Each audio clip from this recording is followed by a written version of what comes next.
এই খায়বারের যুদ্ধের দিন রাসূলুল্লাহ সাল্লাল্লাহু আলাইহি সাল্লাম বললেন, আন সাহাল ইবনে সাদির الساعدي رضي الله تعالى عنه قال قال رسول الله صلى الله عليه وسلم يوم خيبر لأعطين الراية غدا يحب الله ورسوله ويحبه الله ورسوله রাসূলুল্লাহ সাল্লাল্লাহু আলাইহি সাল্লাম বললেন, আমি আগামীকাল পতাকা এমন এক ব্যক্তিকে দিব যে আল্লাহকে ভালোবাসে, রসুলকেও ভালোবাসে, আর আল্লাহ এবং তার রসুলও তাকে ভালোবাসে। এমন এক ব্যক্তিকে আমি আগামীকাল পতাকা দিব।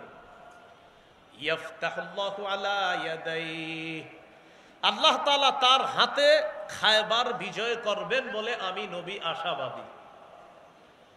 সাহাবী সাহাল ইবনু সাদ রাদিয়াল্লাহু তাআলা আনহু বলেন, ফাবাতান নাসু ইয়াদুকুনা লাইলাতাহুম, সব সাহাবীরা রাতের বেলা ঘুমায় না।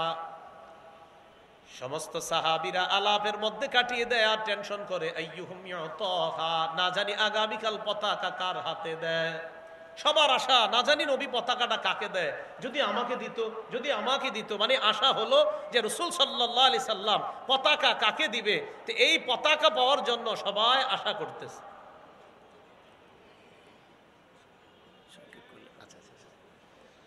তো আলী ইবনে আবি তালেব রাদিয়াল্লাহু তাআলা আনহুকে পতাকা দিবেন রাসূল সাল্লাল্লাহু আলাইহি ওয়াসাল্লাম। আচ্ছা, হারে ফেলা যাও। তো সবাই টেনশন, মনে হয় পতাকাটা আমাকেই দিবে। পরের দিন সবাই নবীজি সাল্লাল্লাহু আলাইহি সাল্লামের সামনে আসছে। আসার পর রাসূলুল্লাহ সাল্লাল্লাহু আলাইহি সাল্লাম বললেন, আইনা আলী ইবনে আবি তালেব, আচ্ছা আলী কোথায়?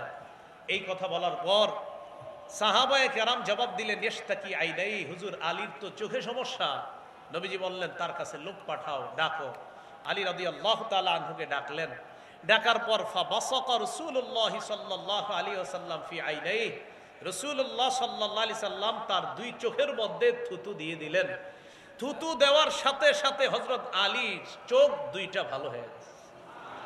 সাহাবী বলেন, এমন ভালো হলো যেন তার চোখের মধ্যে কোনো সমস্যাই কখনো ছিল না, এমন ভালো হয়ে গেল তার দুই চোখ। এই ছিল রাসূল সাল্লাল্লাহু আলাইহি ওয়াসাল্লামের থুতু মোবারক।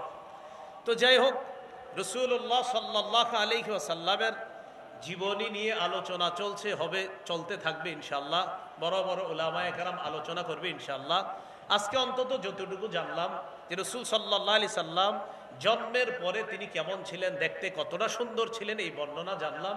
সর্বশেষ কথা, মিলাদ অর্থ জন্ম, মিলাদুন নবী অর্থ মুহাম্মদ সাল্লাল্লাহু আলাইহি সাল্লামের জন্ম। মিলাদ বললে যেন কারো মাথায় এটা না আসে যে মিলাদ মানি কিছু নাচানাচি আর কিছু করার পর একটা মুনাজাত হবে, এরপর কিছু বিলাই বিতরণ হবে আর খাবো। মিলাদ মানি কিন্তু এটা না। মিলাদ মানি মুহাম্মদ সাল্লাল্লাহু আলাইহি সাল্লামের জন্ম, এই কথাটা সবাই মাথায় রাখবো। আরেকটা হলো সিরাত, নবীজির জীবনী। যাই হোক, আল্লাহ রাসূল সাল্লাল্লাহু আলাইহি সাল্লামের জীবনী যেন আমরা আমাদের জীবনে বাস্তবায়ন করতে পারি, আল্লাহ তৌফিক দান করেন। সুবহানাল্লাহি ওয়া বিহামদিহি, সুবহানাকাল্লাহুম্মা ওয়া বিহামদিকা আশহাদু আল্লা ইলাহা ইল্লা আনতা আস্তাগফিরুকা ওয়া আতুবু ইলাইক। আমিন ওয়া আখিরু দাওয়ানা আলহামদুলিল্লাহি রাব্বিল আলামিন। আসসালামু আলাইকুম ওয়া রাহমাতুল্লাহ। আল্লাহুম্মা বারিক আলা মুহাম্মাদি ওয়া আলা আলি মুহাম্মাদ কামা বারাকতা আলা ইব্রাহিম ওয়া আলা আলি ইব্রাহিম ইন্নাকা হামিদুম মাজিদ। আল্লাহুম্মা ইন্নী আউযু বিকা মিন শাররি লিসানি ওয়া মিন শাররি সামঈ ওয়া মিন শাররি বাসারি ওয়া মিন শাররি মানিয়্যি। দিনব্যাপী আয়োজিত সিরাতুন নবী সাল্লাল্লাহু আলাইহি ওয়াসাল্লাম এই মহাসম্মেলনে আদায় করছি। আল্লাহ আমাদেরকে এই মাহফিলে উপস্থিত হওয়ার তৌফিক দান করেছেন বলি আলহামদুলিল্লাহ। সূরাতুল আম্বিয়ার 107 নম্বর আয়াতে কারিমা তেলাওয়াত করলাম। এই আয়াতে আল্লাহ তাআলা বলেন, ওয়ামা আরসালনাকা ইল্লা রাহমাতাল লিল আলামিন, নবী আমি আপনাকে গোটা জগৎবাসীর জন্য রহমত হিসাবে প্রেরণ করলাম। রাসূলুল্লাহ সাল্লাল্লাহু আলাইহি সাল্লাম দুনিয়াতে আগমন করলেন বনু হাশিম থেকে। তিরমিজির বর্ণনা 3605 নম্বর হাদিস।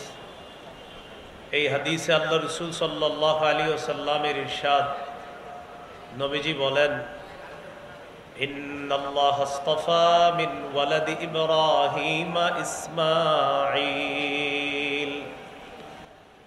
আল্লাহ তাআলা ইব্রাহিম আলাইহিস সালাতু ওয়াস সালামের সন্তানদের মধ্য থেকে ইসমাঈল আলাইহিস সালাতু ওয়াস সালামকে নির্বাচন করলেন। ওয়াস্তাফা মিন ওয়ালাদি ইসমাঈল বনি কিনানা। ইসমাঈল আলাইহিস সালাতু ওয়াস সালামের বংশ থেকে বনি কেনানা গোত্রকে নির্বাচন করলেন। ওয়াস্তাফা মিন বনি কিনানাতা কুরাইশান। বনু কেনানা থেকে আল্লাহ তাআলা কুরাইশ বংশকে নির্বাচন করলেন। ওয়াস্তাফা মিন কুরাইশিন বনি হাশিম। কুরাইশ থেকে আল্লাহ তাআলা বনু হাশিমকে নির্বাচন করলেন। রাসূলুল্লাহ সাল্লাল্লাহু আলাইহি ওয়াসাল্লাম বলেন, ওয়াস্তাফানি মিন বনি হাশিম। আল্লাহ তাআলা আমাকে বনু হাশিম থেকে নির্বাচন করেছেন। রাসূলুল্লাহ সাল্লাল্লাহু আলাইহি সাল্লাম দুনিয়াতে আসলেন। নবীজি সাল্লাল্লাহু আলাইহি সাল্লামের আগমন, জন্মের আরবি হলো মিলাদ। সাথে আর নবী লাগাইলে মিলাদুন নবী। এখানে আর নবী দ্বারা উদ্দেশ্য মুহাম্মদ সাল্লাল্লাহু আলাইহি ওয়াসাল্লাম। পুরাটার অর্থ দাঁড়ায় মুহাম্মদ সাল্লাল্লাহু আলাইহি ওয়াসাল্লামের জন্ম। তিনি আসলেন পৃথিবীতে।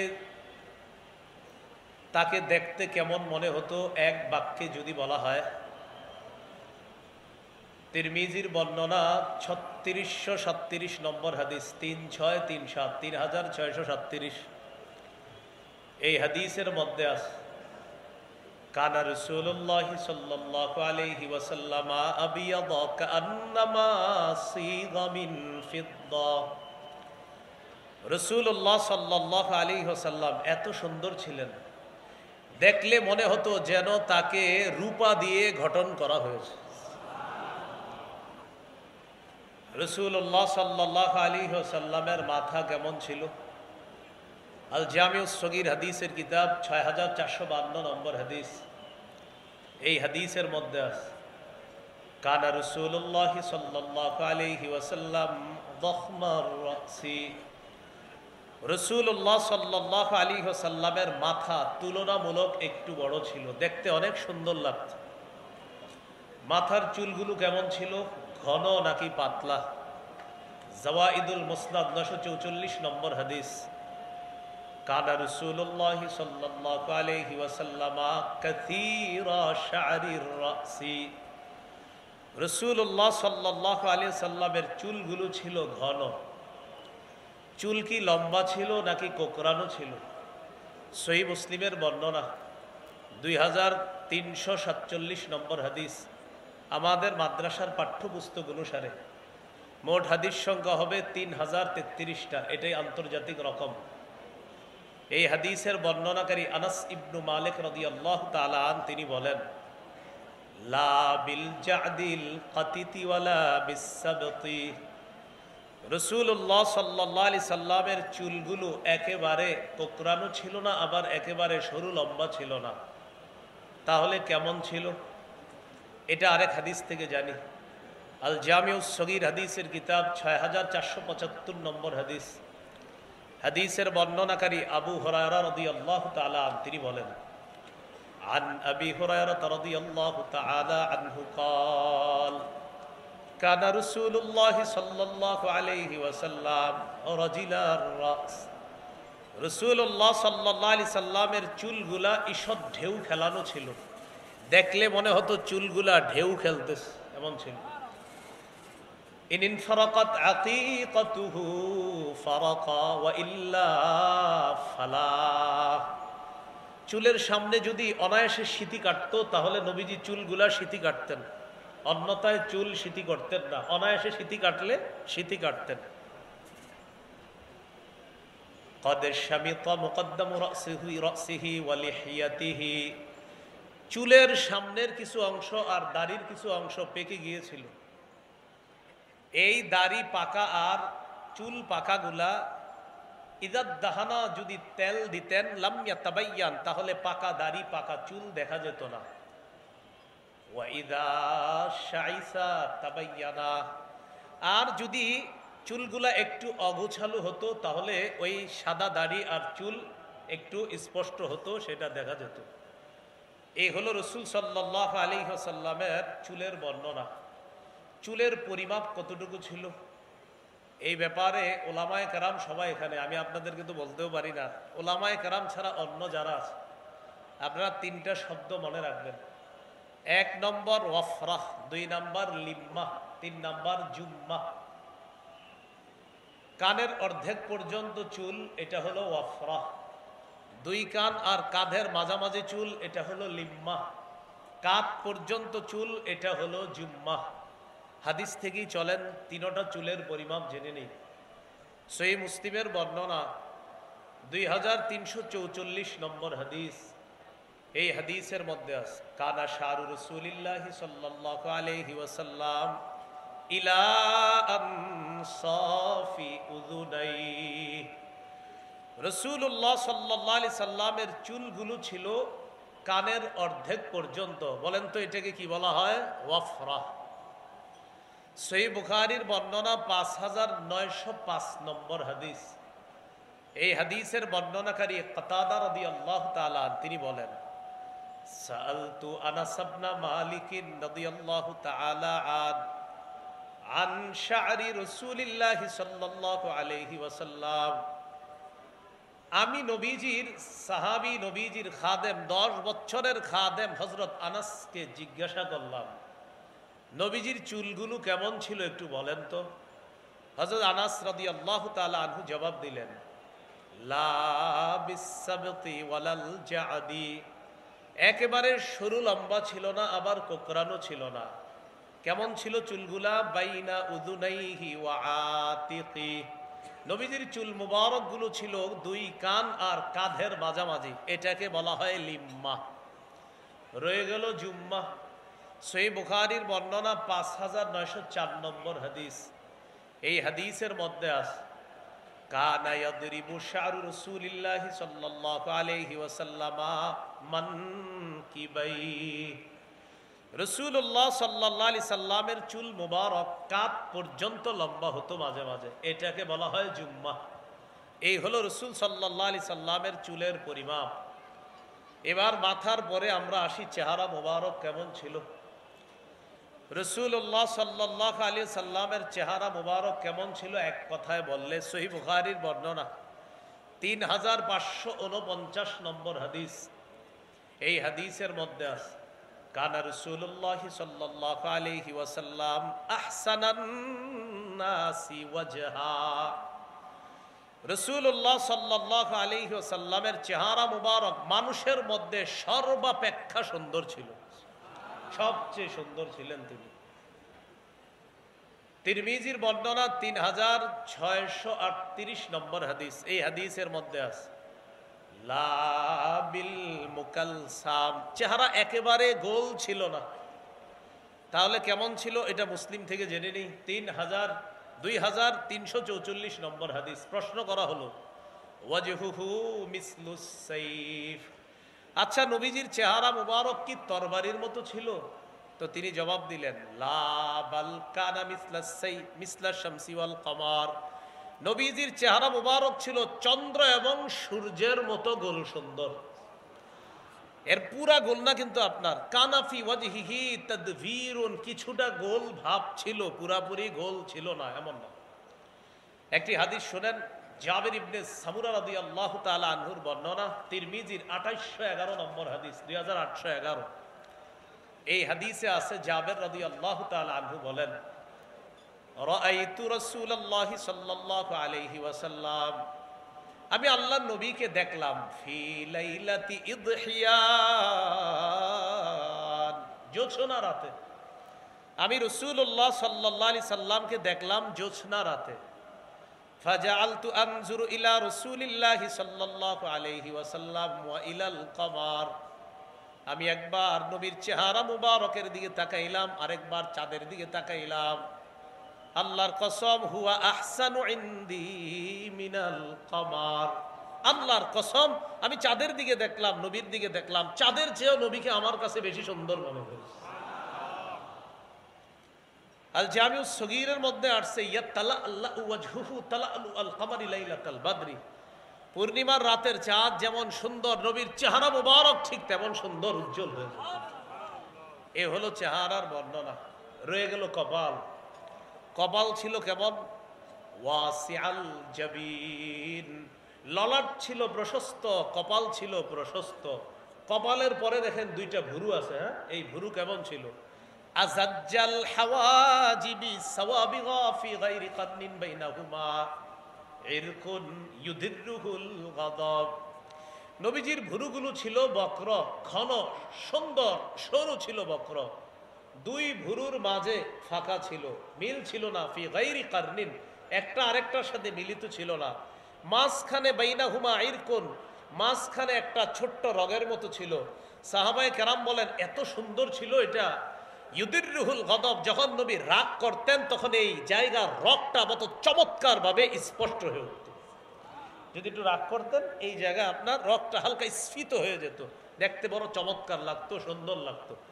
গর্ভবতী স্ত্রীদেরকে এইগুলা একটু শোনায়, বুঝছেন, নাটক সিনেমা না দেখা এইগুলা শোনাবেন। নবীজি নাক কেমন ছিল, কান কেমন ছিল, এগুলা এদেরকে লিখে দিবেন, টানায় দিবেন, ঘরের জানালায় ঝুলিয়ে দিবেন।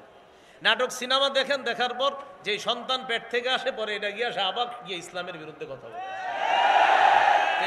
যেরকম ফ্যাক্টরি এখন সম্পদ তো এমনই আসবে। আল্লাহ আমাদেরকে হেফাজত করে। এই ছিল রাসূল সাল্লাল্লাহু আলাইহি ওয়াসাল্লামের ভুরু। এরপরে আপনার নবীজি সাল্লাল্লাহু আলাইহি সাল্লামের ভুরুর নিচে চোখ, চোখ কেমন ছিল? সহিহুল আদাবিল মুফরাদ কিতাবের নাম কিন্তু আল আদাবুল মুফরাদ, এটা ইমাম বুখারীর লেখা। এটার আপডেট ভার্সন হলো সহিহুল আদাবিল মুফরাদ, সেটা বিশাল হিস্টোরি, সহিহ, এটা অন্য জগৎ। তো সহিহুল আদাবিল মুফরাদ 988 নম্বর হাদিসের বর্ণনা। এই হাদিসের মধ্যে আছে কানা রাসূলুল্লাহ সাল্লাল্লাহু আলাইহি ওয়াসাল্লাম আযীমাল আইনাইন, নবীজি সাল্লাল্লাহু আলাইহি সাল্লামের চোখ তুলনামূলক একটু বড়, দেখতে ডাগর ডাগর চোখ বিশিষ্ট ছিল। জান্নাতীদেরকে আল্লাহ যে হুর দিবেন, এই হুরদের চোখ হবে ডাগর ডাগর চোখ বিশিষ্ট। আল্লাহ আমার নবীকে দুনিয়াতে এই ডাগর ডাগর চোখ ওয়ালা নবী বানায়। চোখের ভিতরে মণি, এটা কেমন ছিল? আদআজাল আইনাইন, তিরমিজির বর্ণনা 3638 নম্বর হাদিস, লম্বা হাদিস। এখানে আসছে আদআজাল আইনাইন, চোখের দুই মণি ছিল খুব কালো, ঘন কালো ছিল।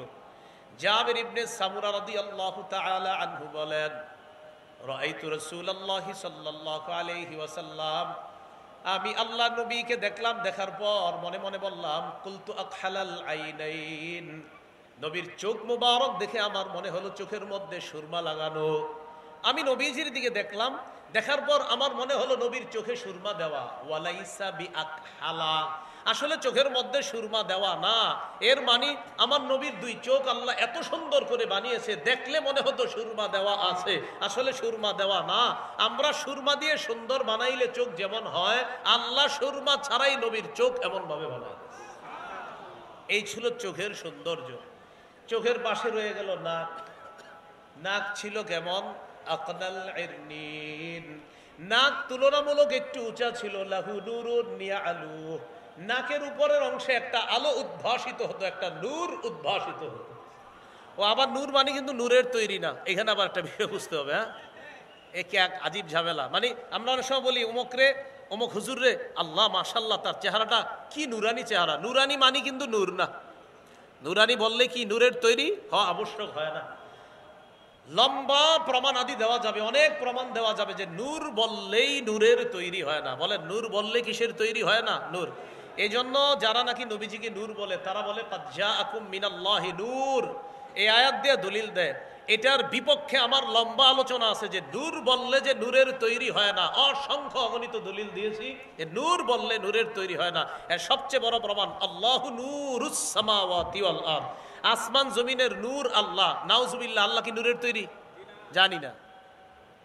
হ্যাঁ, তা আল্লাহ নূরুস সামা তো আছে, তো নূর বললে যদি নূরের তৈরি হওয়া লাজেম হয় তো আল্লাহ কি বলবেন? এই জন্য এইগুলা না না বুঝেন নাই, নূর বললে নূরের তৈরি না, এটা অসংখ্য জায়গা আছে। ওয়াজআলাল কমার নূর, আল্লাহ বলছে চন্দ্রকে করেছেন তিনি নূর। চাঁদ কি নূরের তৈরি? জানি না। অসংখ্য অগণিত প্রমাণ দেওয়া যায় নূর বললে নূরের তৈরি হয় না। কিয়ামতের ময়দানে তো এমন হবে, ইমানদারদেরকে আল্লাহ তাআলা বলবেন যে ইমানদারদের সামনে পিছনে শুধু নূর আর নূর হবে। মুনাফিকরা বলবে নাক্তাবিস মিন নূরিকুম, একটু থামো না, তোমাদের থেকে একটু নূর নেই। তো ইমানদার নূরের তৈরি। এই জন্য নূর বললেই নূরের তৈরি হয় না। রসুল সাল্লাল্লাহু আলাইহি সাল্লামের নাক একটু উঁচা ছিল, এখান থেকে নূর উদ্ভাসিত হতো, আলো উদ্ভাসিত হতো। এই ছিল নাকের বর্ণনা। রয়ে গেল নিচে গাল। গাল মুবারক কেমন ছিল? সাহলাল খাদ্দাইন, ছিল সমান। দেখেন, সমান বললে মাথায় আসতে পারে এটা কেমন সমান, কিভাবে? মোট কথা, মানুষের গাল যেমন সুন্দর হতে পারে, আল্লাহ নবীর গাল ঠিক তেমন সুন্দর করে বানিয়েছে। গালের পরে রয়ে গেল দাড়ি মুবারক কেমন ছিল? কাসাল লিহিয়া, দাড়ি ছিল ঘন।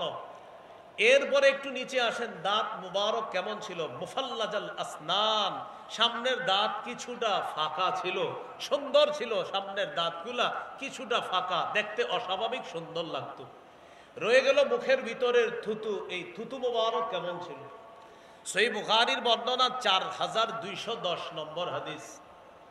খায়বারের যুদ্ধ, এই খায়বারের যুদ্ধের দিন রাসূলুল্লাহ সাল্লাল্লাহু আলাইহি সাল্লাম বললেন, আন সাহাল ইবনে সাদির الساعدي رضي الله تعالى عنه قال قال رسول الله صلى الله عليه وسلم يوم خيبر لأعطين الراية غدا يحب الله ورسوله ويحبه الله ورسوله। রাসূলুল্লাহ সাল্লাল্লাহু আলাইহি সাল্লাম বললেন, আমি আগামীকাল পতাকা এমন এক ব্যক্তিকে দিব যে আল্লাহকে ভালোবাসে, রসুলকেও ভালোবাসে, আর আল্লাহ এবং তার রসুলও তাকে ভালোবাসে, এমন এক ব্যক্তিকে আমি আগামীকাল পতাকা দিব। ইয়াফতাহুল্লাহু আলা ইয়াদাইহি, আল্লাহ তাআলা তার হাতে খায়বার বিজয় করবেন বলে আমি নবী আশাবাদী। সাহাবী সাহাল ইবনু সাদ রাদিয়াল্লাহু তাআলা আনহু বলেন, ফাবাতান নাসু ইয়াদুকুনা লাইলাতাহুম, সব সাহাবীরা রাতের বেলা ঘুমায় না। সমস্ত সাহাবীরা আলাপের মধ্যে কাটিয়ে দেয় আর টেনশন করে, আইয়ুহুম ইউতাহা, না জানি আগামীকাল পতাকা কার হাতে দেয়। সবার আশা, না জানি নবী পতাকাটা কাকে দেয়, যদি আমাকে দিত, যদি আমাকে দিত। মানে আশা হলো যে রাসূল সাল্লাল্লাহু আলাইহি সাল্লাম পতাকা কাকে দিবে, তো এই পতাকা পাওয়ার জন্য সবাই আশা করতেছে।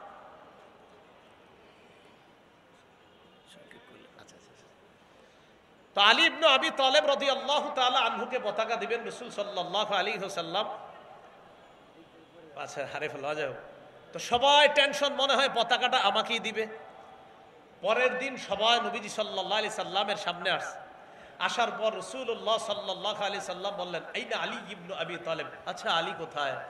এই কথা বলার পর সাহাবায়ে কেরাম জবাব দিলেন, ইশতাকি আইনাই, হুজুর আলীর তো চোখে সমস্যা। নবীজি বললেন, তার কাছে লোক পাঠাও, ডাকো। আলী রাদিয়াল্লাহু তাআলা আনহুকে ডাকলেন। ডাকার পর ফাবাসাকা রাসূলুল্লাহ সাল্লাল্লাহু আলাইহি ওয়াসাল্লাম ফি আইনাইহি, রাসূলুল্লাহ সাল্লাল্লাহু আলাইহি সাল্লাম তার দুই চোখের মধ্যে থুতু দিয়ে দিলেন। থুতু দেওয়ার সাথে সাথে হযরত আলীর চোখ দুইটা ভালো হয়ে গেছে। সাহাবী বলেন, এমন ভালো হলো যেন তার চোখের মধ্যে কোনো সমস্যাই কখনো ছিল না, এমন ভালো হয়ে গেল তার দুই চোখ। এই ছিল রাসূল সাল্লাল্লাহু আলাইহি ওয়াসাল্লামের থুতু মোবারক। তো যাই হোক, রাসূলুল্লাহ সাল্লাল্লাহু আলাইহি ওয়াসাল্লামের জীবনী নিয়ে আলোচনা চলছে, হবে, চলতে থাকবে ইনশাআল্লাহ। বড় বড় উলামায়ে কেরাম আলোচনা করবে ইনশাআল্লাহ। আজকে অন্তত যতটুকু জানলাম যে রাসূল সাল্লাল্লাহু আলাইহি সাল্লাম জন্মের পরে তিনি কেমন ছিলেন, দেখতে কতটা সুন্দর ছিলেন, এই বর্ণনা জানলাম। সর্বশেষ কথা, মিলাদ অর্থ জন্ম, মিলাদুন নবী অর্থ মুহাম্মদ সাল্লাল্লাহু আলাইহি সাল্লামের জন্ম। মিলাদ বললে যেন কারো মাথায় এটা না আসে যে মিলাদ মানি কিছু নাচানাচি আর কিছু করার পর একটা মুনাজাত হবে, এরপর কিছু বিলাই বিতরণ হবে আর খাবো। মিলাদ মানি কিন্তু এটা না। মিলাদ মানি মুহাম্মদ সাল্লাল্লাহু আলাইহি সাল্লামের জন্ম, এই কথাটা সবাই মাথায় রাখবো। আরেকটা হলো সিরাত, নবীজির জীবনী। যাই হোক, আল্লাহ রসুল সাল্লাল্লাহু আলাইহি সাল্লামের জীবনী যেন আমরা আমাদের জীবনে বাস্তবায়ন করতে পারি, আল্লাহ তৌফিক দান করেন। সুবহানাল্লাহি ওয়া বিহামদিহি, সুবহানাকাল্লাহুম্মা ওয়া বিহামদিকা আশহাদু আল্লা ইলাহা ইল্লা আনতা আস্তাগফিরুকা ওয়া আতুবু ইলাইক।